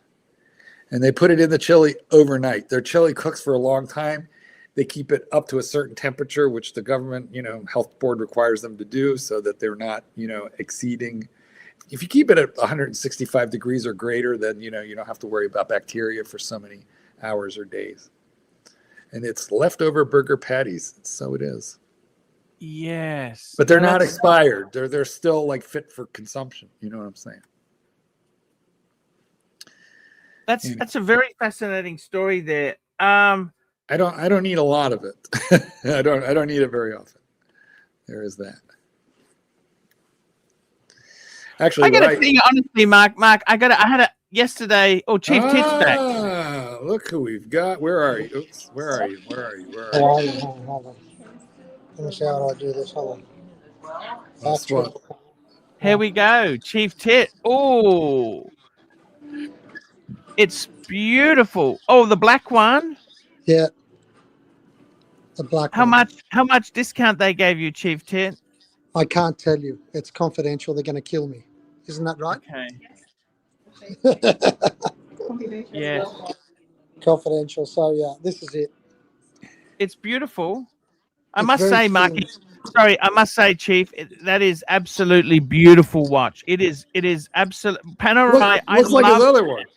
Looks like his other one without a bezel. Well, that's my one there. Yeah, they look and the this same. is the one that I just got. So this, and my Luminor at home completes a 3-piece set. Does it? That's and the thing is, they're all the good size for you too. You've deliberately done it so that they are the size that you want. You know what I mean? Wire lugs, wire lug. Are you going to get another strap while you're there? No, no, because the black's perfect for me on this. Because they're going to throw one in for you. Because they're going to throw one in for him, Marky. They're going to throw. They're going to throw him out of there. Is what they're going to throw. I don't think so. She's about to kill me. I don't think there's going to be any. It is beautiful. It's a lovely watch. I must say that is absolutely. We're going to get this out of it. Oh yes, I've seen those. A coaster and San Pellegrino, and hold on. Yes. And these two. Oh, that's nice. Look at that. Isn't that sweet? Isn't that lovely? That's really sweet. That's great. You got the boutique experience. There's nothing like that. There's nothing like buying a new watch, Mark. How about an espresso? No. We don't get an espresso and a little biscuit? No, there's no espresso. I don't think they've got espressos. Oh, we got this. Do you want to see the other watches in the shop? Sure. Give us a look there. What do you like? That straw is going to kill a turtle. That's the other bunch in that same range with the green and gold. Oh, I see. The white face. Yes. And you've got the larger ones, which are cheaper. I love that strap. Can you get that strap? Would you get that suede strap for it, or you like the black? I like the black because I can use it like with like a suit. No, this is more sort of... No. You're right. Oh, I love the California. Yeah, California dial. You like that? A luminous substance. It absorbs light. I think you. No, that's the California, half Romans, half Arabics.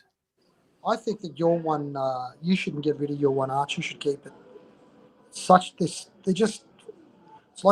in a candy shop. You know what I mean? Yeah, no, I like Pam. I like Pam a lot. It's like being in a candy shop where all the candy is poison. Shut up, Mark. This military green one's quite nice. Look at that. Blue. I like the white one.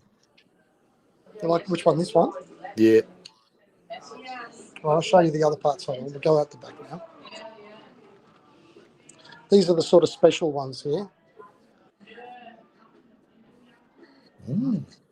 These are big money. These are huge money. Some more divers. This is that carbo tech, you know, that sort of carbon stuff.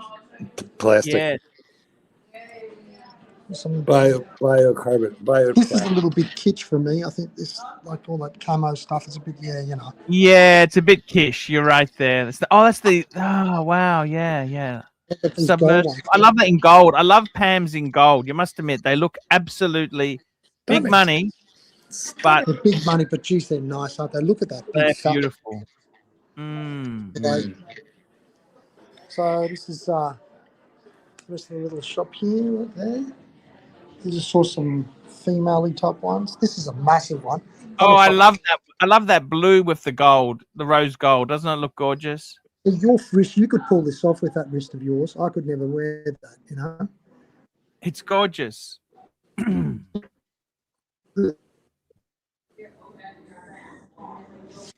These ones. So they've got like some little private room out the back there. I don't know what that's for. Here's some complication stuff. Tourbillon.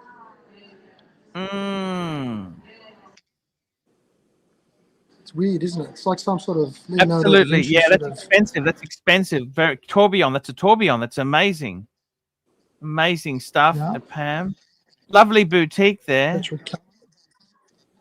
a nice boutique. I'm glad you're happy. Chief, the most important thing is you're happy. You're happy with the purchase. It's the what you wanted. Hey. Exactly what I wanted, you know? You've got to be happy. That's the most important thing is you're happy. Thanks, man. And these are the, you know, the strap. You know about all these straps. Yeah, they're beautiful. I love the strap range. Here's some more of the divers. And the luminol. So that's it. Yeah, that's fantastic. There's Jago over there in the corner. And on the other side is IWC. Just through there. Man, that's fantastic. Thank you for showing us, man. That looked absolutely amazing. You enjoy the experience, Chief Tet. Thanks, Arch. I'll see you when I get back home. Thank you, sir. Thank you so Bye, much. guys. Thank you. What a great proviso. Marky, I wanted to ask you something. Okay, you wanted to do that for a project. What other jobs could you go for? Would you ever work in like a watch retail store? Would you ever do that? Or Oh, you got to remember, I could never Tesla. do it because they would say the Swiss have absolutely no sense of humor. Mm. I'm too confrontational. And the other thing is too, I would never ask a friend I know to give me a job. You know, I don't like to ask a friend who's got a business, hey, can you give me a job? You know, because people have come to me and it's always very awkward. You know, like, Yeah, but you could say, listen, sales is sales. If you're a good salesperson, which just means you connect with people. And I mean, there's something that I've done. I do sales now. I mean, big part of the job is training the dog, obviously, but I still have to sell. No, we all do sales. Life is sales, right? You're right, Yeah. Mark. So you could sell insurance, real estate, but now if you want to sell a product as opposed to an intangible, such as insurance is intangible, but if you want to sell a product like watches, you got to be a broker. You got to get some fucking certs behind you. I don't want to fucking do. You know what I mean? I don't know. I feel like you could sell real estate, watches. Yeah, sales is sales. You could sell whatever. You could sell anything. I don't have a car anymore. You know that? You need a car. You got the Audi and you have the bus available. Do you have your own transportation? Excuse me. Do you have your own transportation to get to the job at Wendy's, sir? Can your mommy bring you to work during school hours? I figure you'll be okay. You can make it. You'll manage. But I mean, you ever go back and ask her how did it go? What happened, or you don't? You just leave it. Well, I called. You know, like I did contact them like once or twice, and then I started to think better of the project. I started to because I had mixed feelings about it. Because honestly, okay, I don't talk about this a whole lot, but I need a new hip. Okay, and I am just trying to schedule the surgery around my very busy dog schedule. I have events that I attend multiple times per year where I teach seminars and workshops. And so those are pre-scheduled out like a couple of years in advance. And so it's a little tricky to schedule the surgery and the rehab, you know, where it won't. And I'm a baby. I'm a fucking baby. I'm like you. How does having a job at Wendy's help you with this? I don't quite understand. Well, it wouldn't help me with it at all. Okay. But what I was trying to say is over the last couple of years, I've had to take a lot of physical therapy, a lot of steroid injections. I've been in tremendous pain over the last 2 to 3 years. Right now, it's as good as it's ever been. Okay, but come on the stream every day. We will entertain you. But at the time that I was applying to Wendy's, I was in my painful period where it was very difficult for me to get a full night's sleep, for me to walk without periodically stopping and almost screaming. I did a lot of physical therapy. It took a lot of steroids. I still need the hip replacement. I've been through a lot. And so I really worried about, could I handle 5, 6, 7, 8 hours on my feet, bending over, picking things up, moving things, flipping burgers? No, you can't. You're approaching retirement, Mark. I think I could do it now. I think I'm well enough to do it. But at that time, I was very nervous about whether I could. Why would you want to do it? Can I ask you that? Why would you want to? I had a project in mind. I had a project in mind. I had a book in mind. Okay. And I still do. I still think it's a wonderful idea. My angle for a book, I think it was a great idea. I think it is a good idea. My agent even kind of was a little intrigued about it because I took it to her, first.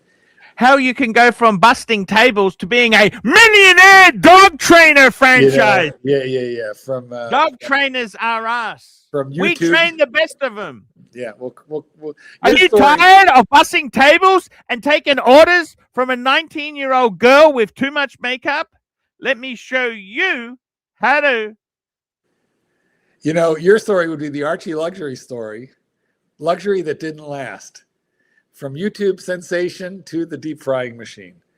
But at any rate. Mark, I got to tell you, so yesterday I honestly had that moment where I thought to myself, SR Bell must be so proud. I'm so pleased for him. Honestly, I had to walk away. I was 5 minutes from the show ending. I had to just walk. Mark, I gotta go. I come back. I just needed to have a mental minute break. You took It a was time out. so bad. You know what I mean? I realized, what the fuck am I doing here? Rinse and repeat.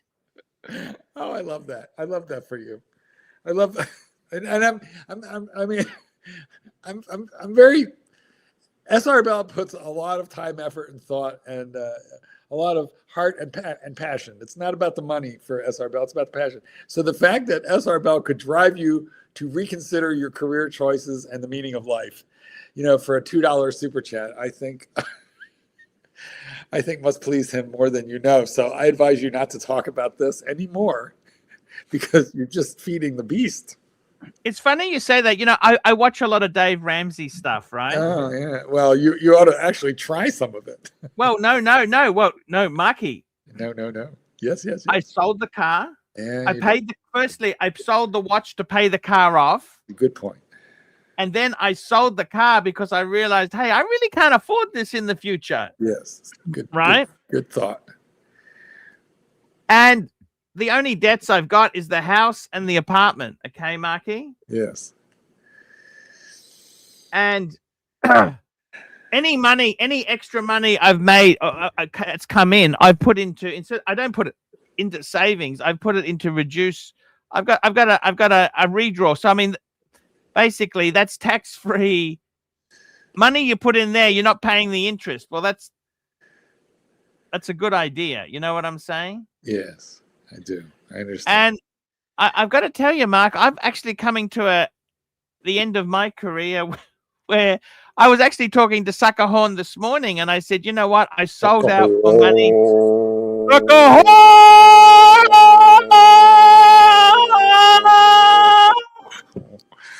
I said to him, I sold out for money.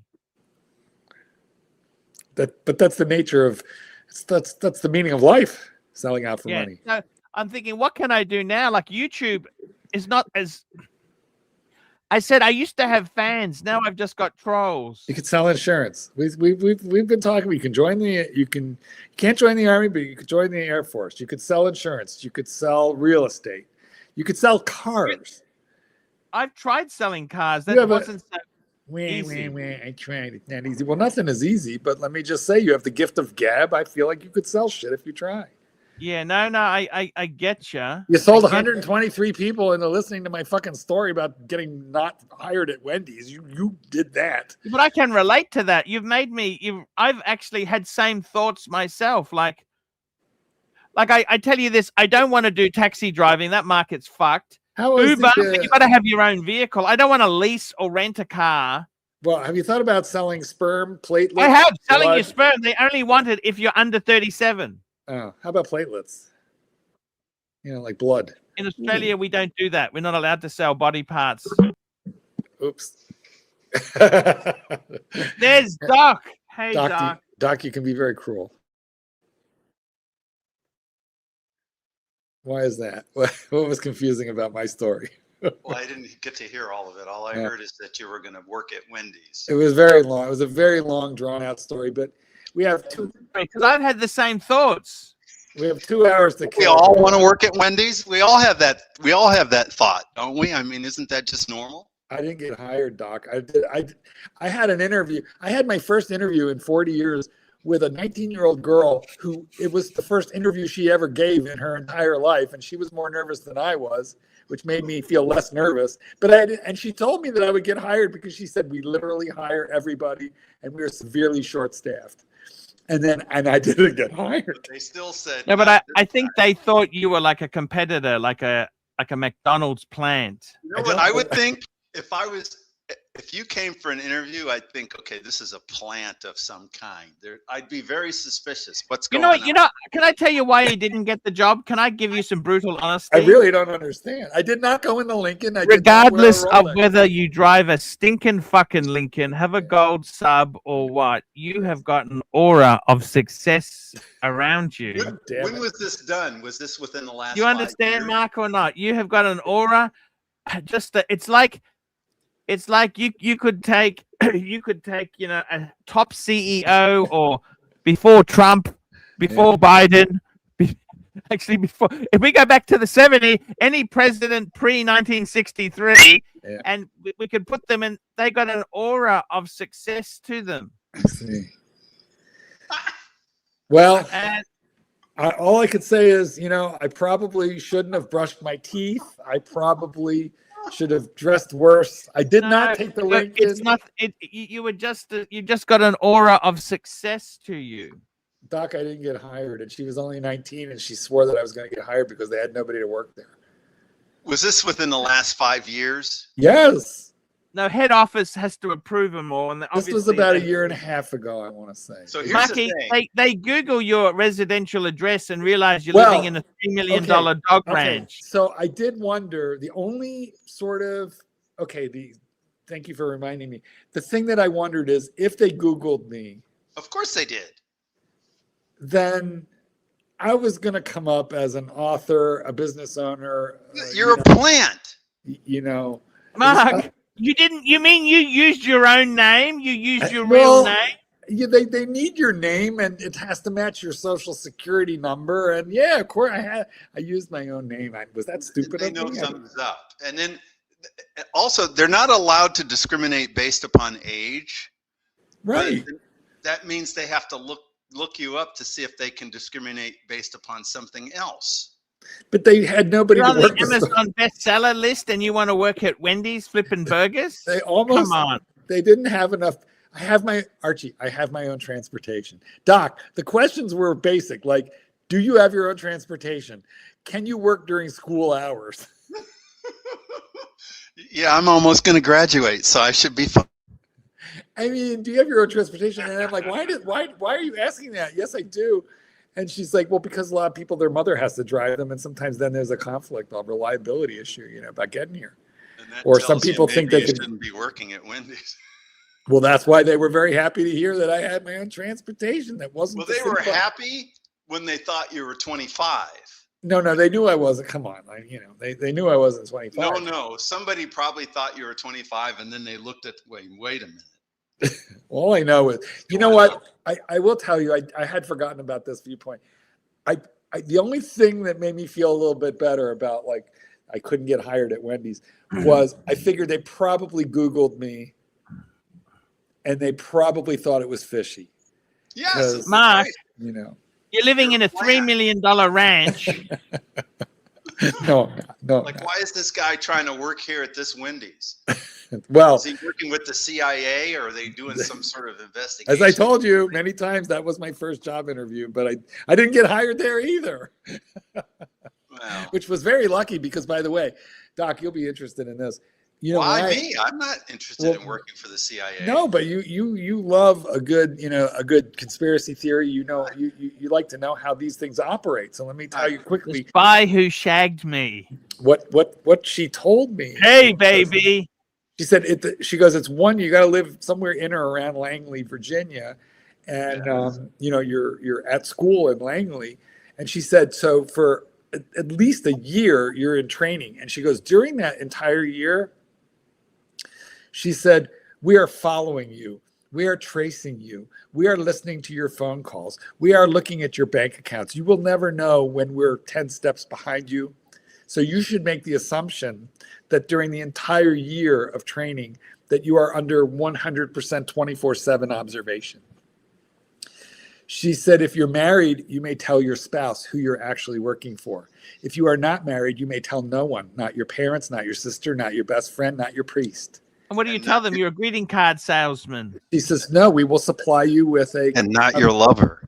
We will supply you with a cover story and a cover job. She said, and then ultimately, working at Wendy's. She failed to tell me how to get.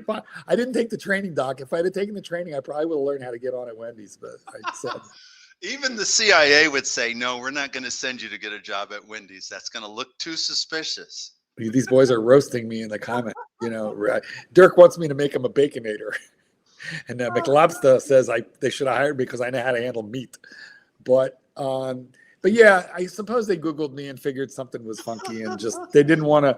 They didn't want to take a chance. They didn't want to know what was up. But I actually kind of want to go to Arby's because A, I like their horsey sauce. B, they now have steak nuggets, and I want to try that. I thought you wanted to do it to get a discount for Satan's Kitten. He won't. Okay, he used to like Wendy's when he was a kid. Yes, but only about 3 or 4 years ago. I hope he doesn't hear me. This is how the tism. This is how cray cray he is. Arby's changed their barbecue sauce For the worse? And yeah, apparently so, according to him. And because he uses those on the chicken nuggets and the fries. He's a big barbecue sauce person. And on the there's a burger with, anyway, they changed their barbecue sauce and he hasn't been back since. He should just let him know he wants Arby Classic. No, this is at Wendy's. Sorry, not at Arby's, at Wendy's. Oh, Wendy's. He'll go to Arby's. No hope for Wendy's. But Wendy's is dead to him because they changed the barbecue sauce. I'm surprised they even had a barbecue sauce. Well, they did have. And Expat is back. So does Wendy's offer Speaking of health getting a insurance? job at Wendy's. Does Wendy's offer health insurance? I don't know. I mean, they did offer I'll be back. Okay. They did offer like a school tuition program. Like they would have paid me to, they would have paid some of my, fees for community college. Sadly, I already had the degree, so it was a little late, for that. But expat, I think they Googled me is what happened. And of course they did. Yeah, that's the problem. So well, first of all, when they saw you were older, they were suspicious right off the bat, which meant, who is this guy? And then they Googled you after that. I suppose they're gonna seek you. You were there to steal their secret recipes. Maybe there's a secret blend of herbs and spices that they're protecting. I'm not entirely sure what happened there, but okay. But it was a little sad. But however, to be honest with you, at the same time, I admit I was a little relieved because one of the things that I mentioned was at that time and for a period of about almost 3 years, I had to see a pain specialist. I had to see, I don't even know how many, I lost track of how many doctors. Was this before I helped you with your hip? It was during that time. It was actually, during that time. But then the MRIs showed certain things in the spine at L2 and 3, which are sending shooting pains down my leg. And so there was, but yes, Doc, you'll remember there was a lot happening. And so I was actually very nervous about if I got hired, could I actually do the job? Was I man enough to? You might have. What scares me about those jobs, because I talked to my friends back when it was an appropriate time to take such a job. I didn't like the idea of getting burned. Getting fat burns is just everyone who's worked at a KFC or anything. They've all said, "Oh yeah, everyone gets burns." I'm like, really? I don't want to get friggin' burned. Actually, I've worked in restaurants before. When I was in college, I worked my way through college training dogs and through food service, both. But you're more likely to get burned on an oven or a pan. I mean, if you're operating the frying machine, you have to do something stupid to get a fat burn. Right. But there's probably actually a lot more slip and falls than anything else, which is why there should be constantly degreasing the floor, because the environment, the environment is greasy and the footing can be. Most of them are around 18 years old. When they slip and fall, they're not hurt at all. They just get back up and keep going. Doc, you're making me want to get that job again. Well, we're all so young that things that we should have gotten money for, we just ignore. I didn't get hired at Wendy's. I think that's what happens usually. Is the young people do get hurt in these jobs, but they're too silly to think that it's anyone else's fault but their own. Yeah, they're a bit more resilient. I mean, some people don't heal up, but either way. The ones who don't heal up, they have no idea what's happening, and they move on also. Yeah. I used to know how to ice skate. I started learning when I was like 4 years old, and then I didn't ice skate for a lot of years. And then my kids, when they were little, wanted to go. I took them, and I could still ice skate. It was amazing how quick it came back. But I will tell you what, falling down as an adult is an entirely different thing than when you, especially on ice. Yeah. It is it hurt a lot more than what I recall Well, from when I was, the beauty 15. of it's ice, so it's nice and solid, which Yes, makes it hurt. But it's also got a reduced.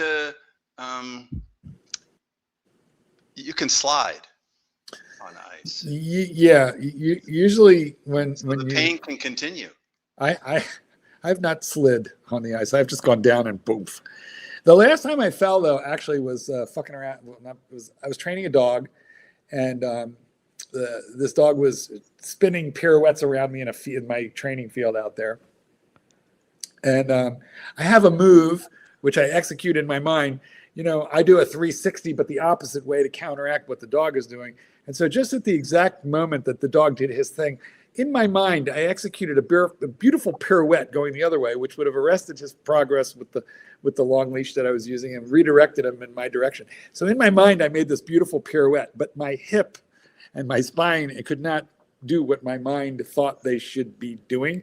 And so I fell down and I went over backwards, and very luckily it had rained. The ground was very soft, and so I was completely unhurt.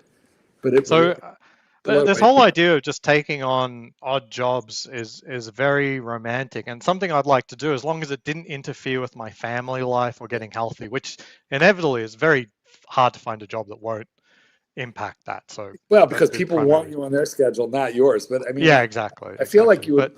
I feel like you could learn a lot about humanity by going to work at a fast food restaurant. 100%. Could you pull up my screen? So $10. Oh, here we go. Here we go. Michael Leffo, £10. Buy, new to you, enjoy. Sell for a small profit.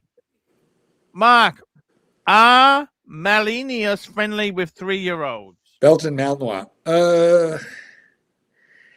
Listen, some of them are. It depends on how you raise them, obviously, too. But what I can tell you is, in general, it's not the easiest kind of pet dog to have. There's a reason they're used by the Army, police, as detection dogs, very athletic dogs. That they're not highly recommended as pet dogs in just a regular home environment because they really, really need to work. So if you get a very lazy one, your chances are better. What the hell is this? Yeah. So this is an entire manga, and there's actually an animated series, a short one, I think only one season, about this young man who just goes around Japan taking on the random jobs just to learn about people in life. And inevitably it also involves, Is this a picture of the young man with the breasts? No, I think it's one of his bosses. Breakfast. I was like, if I spot a young lady manager, What a great idea for a manga. But yeah, I think it's a fantastic idea to expand and do that. I just wish that at the moment, I just don't think it's possible for me. It would immediately subtract from my ability to do things that I retired to do, and I don't know. I fantasize about doing it. We'll see. Well, it was a thought, but yeah, I think I'm over it. I think the project will not be coming to fruition. You know what? It's the funny thing like this here. It's the story, Marky. Mm-hmm. You have the guy who's a young kid who's fishing. He dreams of having a fishing boat, a trawler. Yeah. Then he dreams of having a fleet of trawlers. Then he dreams of having, the biggest trawling fleet. Then he dreams of going fishing again when he retires. Right. Yeah. Well, that story has an awful lot of bearing on the way I've run my dog training business, because at one time or another, you go back 15 years ago, I was younger and a bit more energetic, and I had a few people really wanted me to scale it up, which becomes exactly what you're talking about. And I really, really thought about it. I felt like I could, because I had something unique. But at the end of the day, what I realized is I am absolutely the happiest when I am out there in a field with a dog and not managing a fleet. The problem is you stop being a dog trainer and you become a manager. Yeah. That happened to me as well. So I was making mobile apps with my then-to-be wife and myself for a few years, doing our own thing in Southeast Asia. And you know, we Is were it the one who had the contraceptive injection that made no, her no, nut? that was my current wife. And we were getting to the I point don't think we're where supposed to it, talk it had about been that. successful, but the next step was to hire more engineers, more designers, entertain more contracts, and then oversee it, or do an app that required investors and capital and marketing.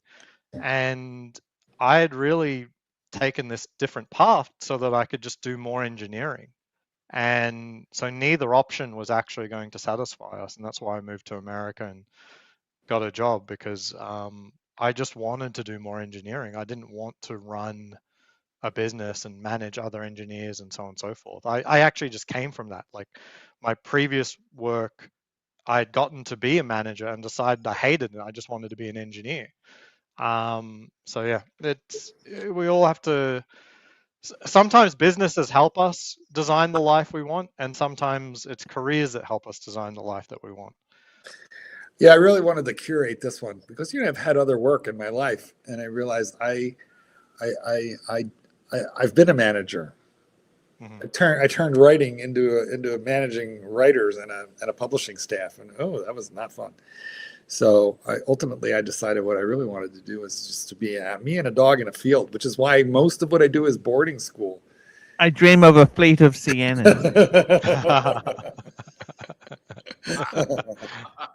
That's hysterical. You got to admit, though, That'd when be you come nice. walking in there for a job, you look like the guy who owns the franchise. You don't Yeah, look like the well, guy that's working the fries at the franchise. I drove in a Chevy Cruze. I tried not to dress up too nice, but I did try and also dress like I knew I was going to go into an interview,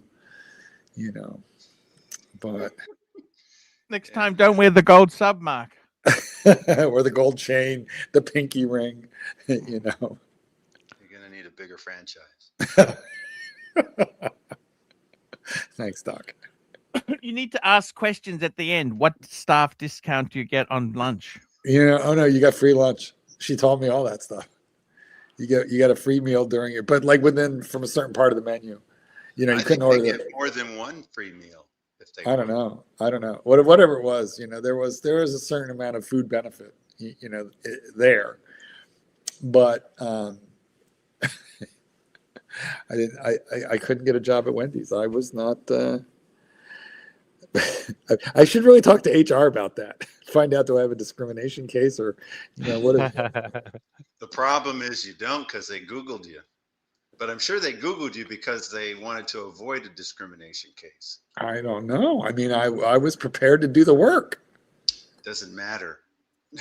They were very suspicious. I'm not like Tidges. Like, I don't have a They were very suspicious. Is this guy coming in here?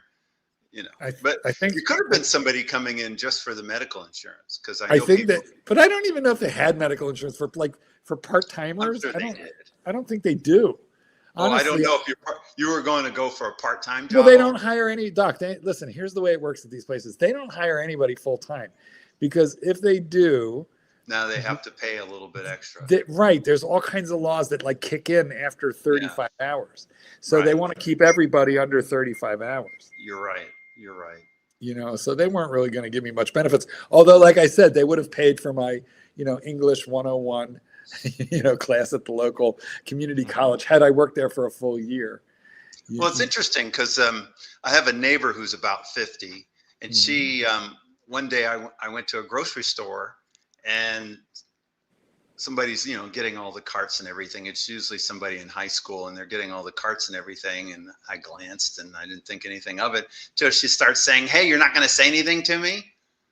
Now she happens to have a figure like a teenager. So I didn't pay attention.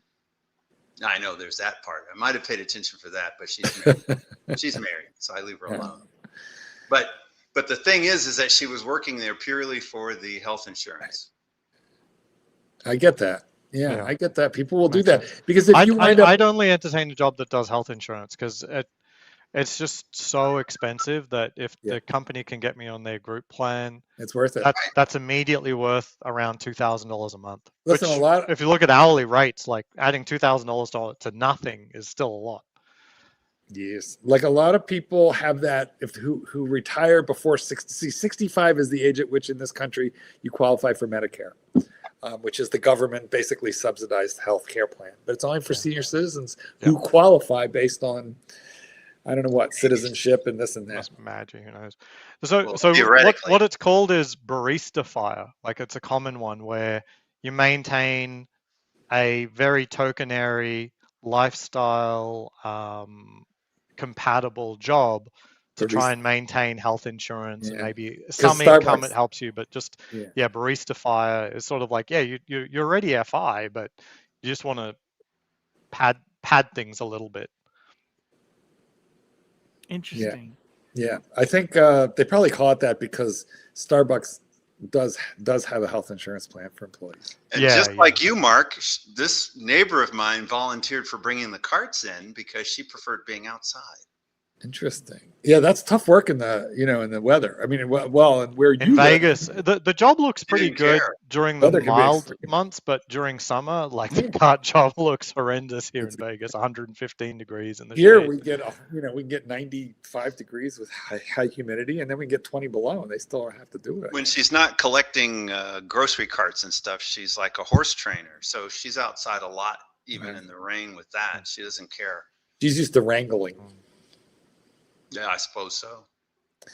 Archibald, would you look at the time? Just look at it. Looking at the time there, guys. Time to wrap this baby up. We had I must say, it was very interesting to hear your story, Mark, because I've often thought about it myself. Everybody's thought about working at Wendy's. You would. Yeah, but among us, only one of us might actually need it. Are you talking about Aussie expat? Me, I need it. Okay. I got to tell you've got the government healthcare. I don't have government healthcare. Yeah, but Wendy's isn't going to give it. So barista, Wendy's wouldn't be a good barista fire job. Not a good barista. I don't think so. Probably not. Costco seems to be the best one. They pay a lot. People love working at Costco. Even part time, they still give you full benefits. It's hard to get a job there because people like that. And it's a membership club, meaning they don't have to tolerate anyone's fucking bullshit. You don't have people running in there with their $2 knick-knack wanting a refund, and you never see them again because they're really just scamming you. I've heard at Costco that it's a 2-year waiting list to get hired. Something like 2 or 3 year waiting to get hired. Yeah, I can imagine. It's not all the rotisserie chicken, all the rotisserie chicken you can eat. And I've had 3 Uber drivers who were trying to get on at Costco and said they were waiting for years to get on. Let's go through and thank our super chatters. Chief Tit, Horror Breakdown, Panerai Ferrari, SR Bell, Mark Hammer, SR Bell, AD Never Calling, SR Bell, ABC.com, and Michael LaFoe. Guys, that's the show. See you at a Wendy's near you. See you at a Wendy's near you. SR Bell recycled one of his questions that got all that attention. Yeah. I don't know if that's allowed. He's pushed Archie to the very edge, to the very brink. Archie questions the meaning of life now. Exactly. See you tomorrow. Hi, guys. It's ArchieLuxury. Guys, I want to talk to you about David SW. David SW. Guys, if you are in America, if you are looking for a Rolex watch of your dreams, in fact, if you're looking for a contemporary modern wristwatch, I strongly advise you to look at David SW. Guys, don't play the dealer games. Don't bring in chocolates or Krispy Kremes for your dealer hoping to get a Rolex at retail. It's futile. Please, guys, save your dignity. Keep some pride. Go to David SW. I would highly recommend David SW. If you're in America and you're looking for a watch, go to David SW.